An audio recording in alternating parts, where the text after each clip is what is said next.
10 Japanese cars that were too dangerous for the road.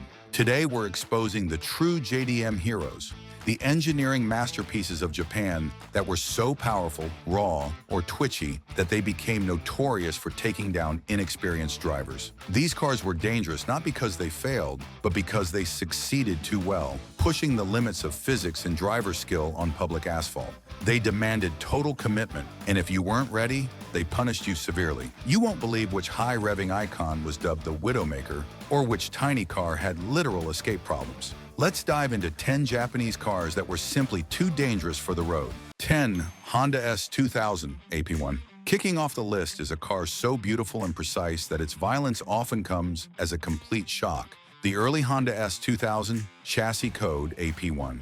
This car looks like the perfect summer roadster, but it earned an instant reputation for being unforgiving, a true widowmaker. Its danger stemmed from a catastrophic combination of an extremely short wheelbase and overly stiff rear suspension. 10 Japanese cars that were too dangerous for the road. Drive it gently, and it's a dream. Push it even slightly too hard in a corner. Lift the throttle or brake abruptly, and the car doesn't slide. It snaps violently into uncontrollable oversteer, instantly spinning you off the road. This sudden transition, often called snap oversteer, caught countless drivers completely off guard, making it one of the most mechanically demanding and dangerous high-performance cars of its era. Honda later softened the suspension, but the early AP1 remains a legendarily lethal machine in the wrong hands. The engine was the magnificent F20C, naturally aspirated inline four-cylinder, displacing 2 liters and screaming to a 9,000 RPM redline. It produced 247 horsepower and 153 pounds-feet of torque, giving it the highest naturally aspirated specific output of any car engine at the time. The car's low curb weight was just 1,250 kilograms, achieved through a lightweight steel monocoque body and a rigid X-bone frame. The problem wasn't the power, but how the VTEC crossover delivered it. A sudden surge of torque high up in the revs, which when combined with the short wheelbase, made the rear axle incredibly difficult to manage at the limit. Its lightweight and minimal electronic aids meant the driver was entirely responsible for their actions, and any mistake was amplified into an instant spin. That high-revving demon was bad enough, but next is the rally monster that brought terrifying, aggressive AWD tech to the street. 9. Mitsubishi Lancer Evolution 1.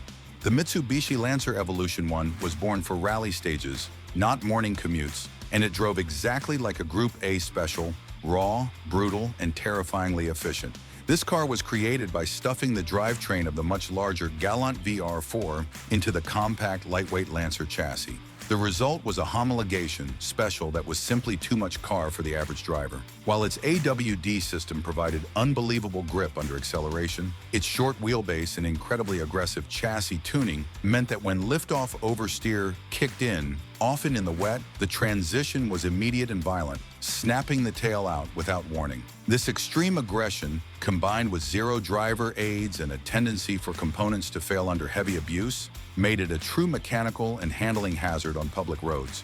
It was a true rally weapon, and using it for anything less than a time trial was an exercise in pure menace. The engine was a now legendary 4G63 turbocharged inline four-cylinder, displacing 2 liters. Even in its earliest form, it produced 247 horsepower and 228 pounds-feet of torque, numbers that were extremely high for a sedan of its size in 1992.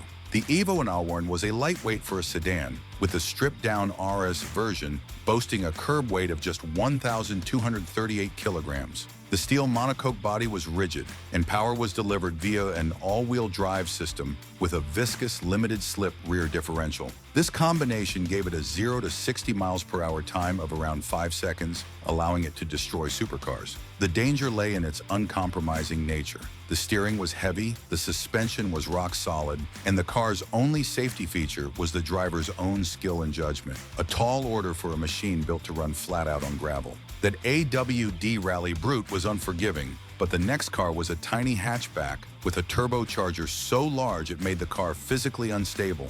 8. Nissan Pulsar GTIR N14. The Nissan Pulsar GTIR, often nicknamed Baby Godzilla, took the concept of putting a monster engine into a small car and pushed it far past the point of sanity. It looks like a mildly aggressive 90s hatchback. But the truth is, it's a pure Group A rally homologation car with license plates. Its major flaw and source of its danger was heat management. Nissan squeezed a massive turbo and intercooler into the tiny engine bay, leading to unpredictable torque distribution and catastrophic, sudden understeer when pushed hard, often in the exact moment the driver was relying on the grip. It was a tiny, unpredictable death trap on a wet day, capable of generating incredible speed but utterly unreliable at the limit, making it a terrifying machine for street use. The engine was the famous SR20DET turbocharged inline four-cylinder, displacing 2 liters. This engine produced an astonishing 227 horsepower and 210 pounds-feet of torque. With a curb weight of only 1,100 kilograms, the steel hatchback body had a phenomenal power-to-weight ratio that rivaled contemporary Porsche 911s. The performance was explosive, achieving 0 to 60 miles per hour in just 5.4 seconds. The major mechanical danger wasn't just the engine heat, but the notoriously weak transmission, which was often the first component to fail once owners started turning up the boost, showering the driver with expensive metal shrapnel. The GTIR was a flawed, fragile masterpiece that was lethal if its design limits were ignored. That AWD pocket rocket was a heat risk, but let's talk about the mid-engine celebrity car that needed a Formula One legend to make it safe. We've just started uncovering these JDM legends, and the instability is only getting worse. If you're enjoying this deep dive into dangerous horsepower, hit the like button and subscribe to the channel right now. You don't want to miss the ultimate rotary, the brutal Civic, and the high-revving terror. 7 Honda NSX, early in A1. It might be sacrilege to call the Honda NSX dangerous, but the early NA1 chassis straight out of the factory had a significant, near-fatal flaw. When the car launched, Honda benchmarked it against Ferraris, but their initial suspension tuning was notoriously twitchy, especially at the rear, leading to sharp, unpredictable liftoff oversteer at high speeds. The handling was so nervous that Honda called in none other than Formula One legend Ayrton Senna to test it. Senna immediately diagnosed the chassis as being too soft and unbalanced. This led Honda to rush back to the drawing board to implement major suspension and rigidity changes for later models. But the earliest production runs carry the infamous, potentially lethal factory setup, making them notorious among experienced drivers. The engine was the naturally aspirated C30A V6 engine, displacing 3 liters. It produced 270 horsepower and 210 pounds-ft of torque, delivered to the rear wheels via a sophisticated mid-engine layout. The NSX was revolutionary for its full aluminum monocoque chassis and body, giving it a light curb weight of just 1,350 kilograms. This lightness combined with the mid-engine setup meant that when the rear suspension compressed mid-corner, the car had a tendency to quickly transition from stability to catastrophic oversteer without warning. The danger of the early NSX wasn't its speed in a straight line, but the fact that a car designed for precision driving was engineered with a flaw so severe that the greatest F1 driver of all time demanded it be fixed immediately. That mid-engine twitchiness was bad. Now let's talk about the heavy icon that gave you a minute to think before the turbo tried to kill you. 6. Toyota Supra Turbo MA70. The third-generation Toyota Supra MA70, particularly the turbocharged version, was a danger for a combination of reasons. One mechanical, one purely about power delivery. Mechanically, the 7M GTE engine was notorious for head gasket failures right out of the factory, risking catastrophic engine damage. But the real danger on the road was the turbo lag. It was immense, creating a massive, terrifying delay between pressing the accelerator and getting actual power. You'd enter a corner, accelerate gently, and nothing would happen. You'd push harder, and just as you started unwinding the steering wheel, the turbo would hit like a sledgehammer, sending all 315 pounds-feet of torque to the rear wheels and instantly unsettling the heavy chassis. This unpredictable, delayed power delivery made it a handful in any tight situation and notorious for high-speed instability and sudden, unwanted drifts. The engine was the 7MGTE turbocharged inline 6-cylinder, displacing 3 liters. It produced 230 horsepower. The MK3 Supra was a heavy car, a large luxury coupe, with a curb weight of around 1,590 kilograms for the steel chassis turbo model. The immense weight and long wheelbase were designed for comfort, but the sudden, violent burst of turbo power was not. The lag was so bad it gave you time to make coffee, question your life choices, and then suddenly you were facing the wrong way. While today, modern electronics and tuning can fix this lag, the factory MA70 Turbo was a genuine beast that required the driver to predict the future to drive it safely. That heavy turbo lag was a time-delayed problem. Now let's go back in time for the tiny rotary car that couldn't stop or slow down. 5. Mazda RX-3 Savannah. The Mazda RX-3 Savannah defined early rotary performance, but it was also a tiny, primitive death trap when asked to perform in modern traffic. Built in the early 1970s, it combined the revolutionary power of the Wankel engine with primitive leaf spring rear suspension and undersized brakes. This car was light and the rotary engine revved like a motorcycle, but the biggest hazard was the complete lack of engine braking. Unlike a piston engine, the Wankel offered almost no resistance when you lifted off the throttle. This meant the driver had to rely entirely on the small, weak disc brakes to slow the car down.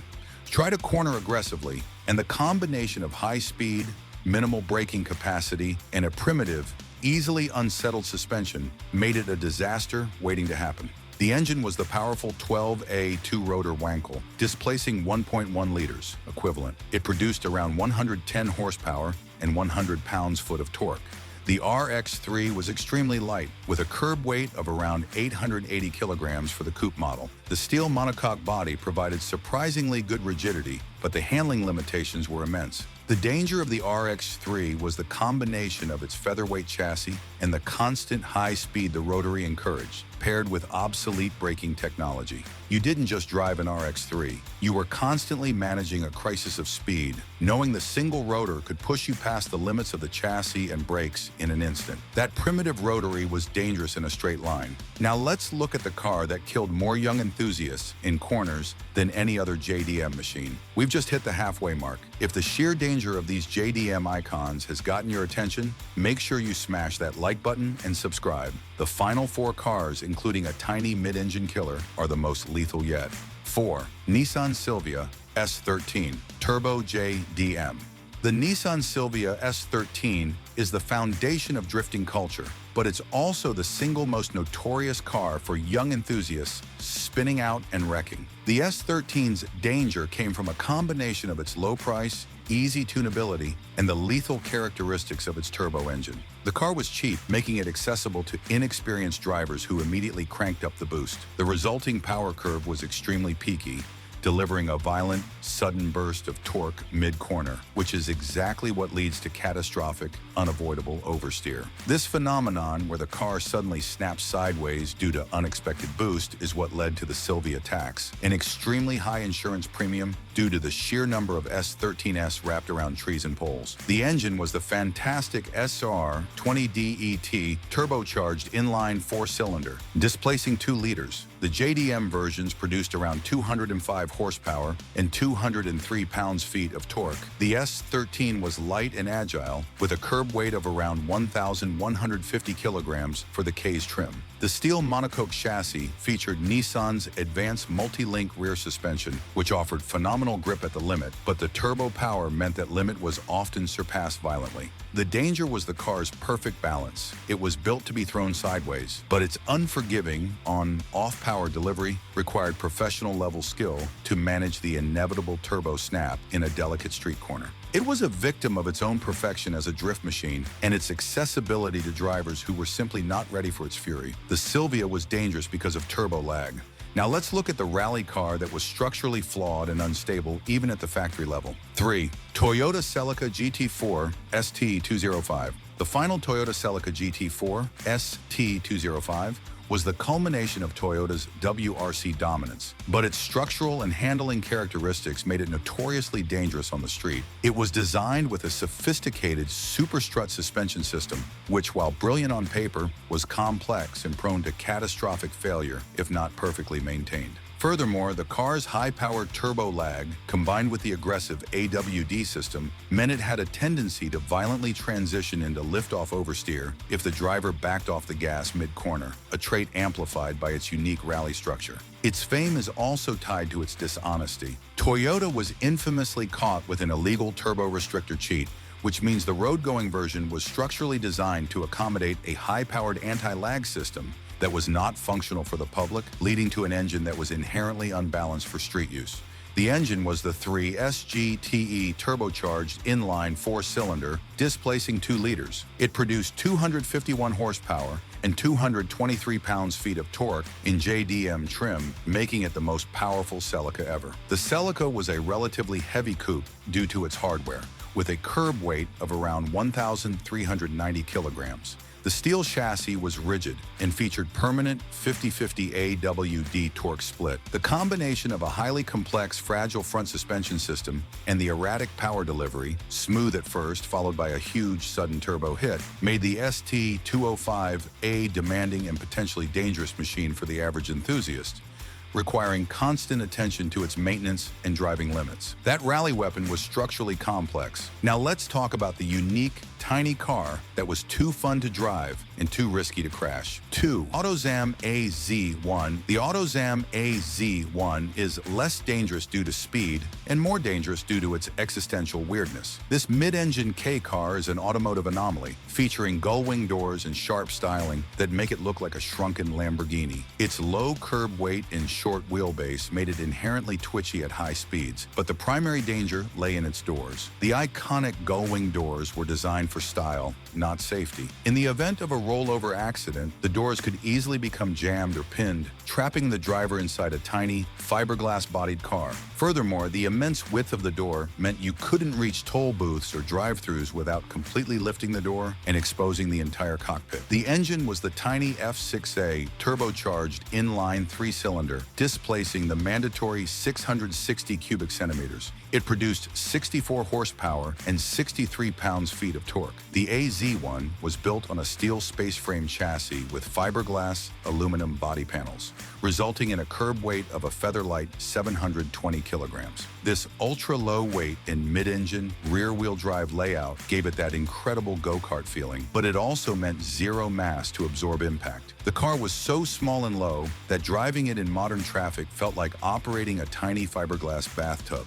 knowing full well that an impact from even a small sedan could be catastrophic. That mid-engine micro machine was physically dangerous. For our #1 spot, let's choose the high-revving terror that demanded surgical precision on every corner. 1. Honda Civic Type R EK9. And finally, we have the ultimate expression of raw, naturally aspirated terror, the Honda Civic Type R EK9. This car is dangerous because it is too good. It's light, pure, and utterly devoid of anything that might buffer the driver from their own mistakes. The engine is an absolute masterpiece, but it produces almost no low-end torque, forcing the driver to keep the VTEC screaming at 8,000 RPM just to keep up with traffic. This forces drivers on public roads to maintain hyper-aggressive speeds and gear ratios, making the driving experience highly stressful and risky in any sudden situation. Furthermore, the stripped-out nature and aggressive front-wheel drive chassis make it notoriously sensitive to camber changes and road imperfections, meaning a momentary lapse in concentration at high speed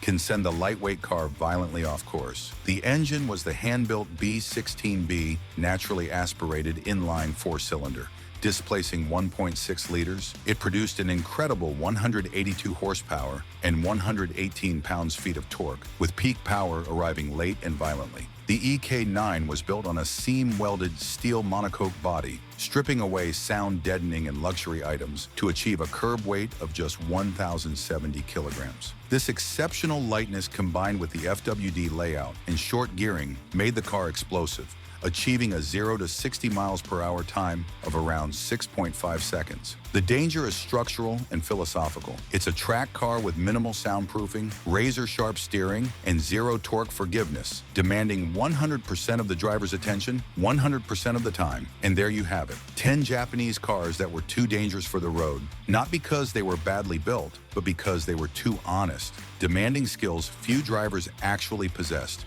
These cars are pure analog challenges. Which one of these lethal legends, the mid-engine AZ1, the rotary RX3, or the snap-happy S2000, would you trust yourself to drive daily? Drop a comment below and let us know. If this ride through dangerous horsepower history got your heart racing, smash that like button and don't forget to subscribe for more content on the fastest and most unforgiving cars ever built.